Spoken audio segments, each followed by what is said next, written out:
বার্সেলোনার জার্সি গায়ে সৌদি আরবে প্রবেশ করলে জেলে যেতে হবে, গুনতে হবে মোটা অঙ্কের জরিমানা। কাতার এয়ারওয়েজের স্পন্সর লোগো থাকায় স্প্যানিশ ফুটবল ক্লাব বার্সেলোনার জার্সির উপর নিষেধাজ্ঞা আরোপ করেছে সৌদি। সম্প্রতি সৌদি আরবের নেতৃত্বে 8 দেশ কাতারের সঙ্গে কূটনৈতিক সম্পর্ক ছিন্নের পর এ ধরনের নিষেধাজ্ঞা আসলো। কাতার এয়ারওয়েজের লোগো সম্বলিত বার্সেলোনার জার্সি পরে সৌদিতে প্রবেশ করলে 15 বছরের কারাদণ্ড সহ জরিমানা হবে $1,20,000।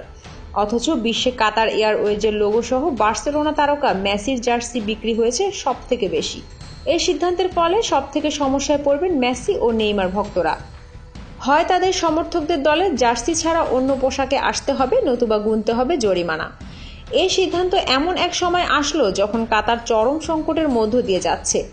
গত 5 জুন সৌদি আরবের নেতৃত্বে মিশর, সংযুক্ত আরব আমিরাত, বাহরাইন কাতারের সঙ্গে কূটনৈতিক সম্পর্ক ছিন্ন করেছে।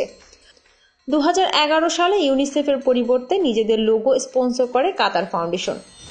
কাতার এয়ারওয়েজের স্পন্সর নিয়ে বার্সাও এখন বিড়ম্বনায় পড়েছে।